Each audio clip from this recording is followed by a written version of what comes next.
General surgeons చాలా అదృష్టవంతులు కదా. వాళ్ళకి చాలా ఆర్గన్స్ తో ఫ్రెండ్షిప్ ఉంటుంది. అంటే చాలా ఆర్గన్స్ వాళ్ళు ఆపరేట్ చేస్తారు, డిఫరెంట్ ఆర్గన్స్ ని. గైనకాలజిస్ట్ దగ్గరికి వచ్చేసరికి మాకు ఒక్క యూట్రస్, 2 ఓవరీస్, అవే మా ఫ్రెండ్స్. కానీ అప్పుడప్పుడు మమ్మల్ని పలకరించి వెళ్ళడానికి లైఫ్ లో ఒకసారి లేదా 2 సార్లు ఈ అంబలికల్ కార్డ్స్ అనేవి వస్తూ ఉంటాయి అనమాట. సో ఈ రోజు అంబలికల్ కార్డ్ కోసం డిస్కస్ చేద్దాం. మనకి జనరల్ గా తెలిసింది ఏంటి, అంబలికల్ కార్డ్ అనేది మదర్ నుంచి బేబీకి బ్లడ్ సప్లై అనేది ఇస్తుంది అనేసి.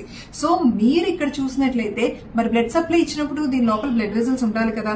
దీంట్లో 2 ఆర్టరీస్ 1 వెయిన్. ఈ కౌంట్ మాత్రం గుర్తుపెట్టుకోండి, ఎందుకంటే సింగిల్ అంబలికల్ ఆర్టరీ అని ఒక కండిషన్ ఉంటుంది.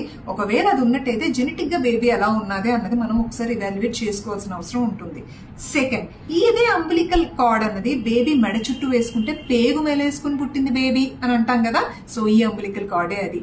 థర్డ్, ఒక్కొక్కసారి ఏంటంటే ఈ అంబలికల్ ఆర్టరీలోని బ్లడ్ వెజల్స్ ఫ్లో, అంటే బ్లడ్ ఫ్లో ఎలా ఉన్నది అన్నదాన్ని బట్టి లోపల బేబీ ఎంత హెల్దీగా ఉన్నదాన్ని మనం అల్ట్రాసౌండ్ అంటే స్కాన్ లో చూసి చెప్పొచ్చు. ఫోర్త్, ఒక్కొక్కసారి ఏమవుతుందంటే ఈ అంబలికల్ కార్డ్ అన్నది దాని మీద నిలబడి ఇలాగ నాట్స్ అన్నవి కూడా ఫామ్ అయ్యే ఛాన్సెస్ ఉంటాయి అనమాట.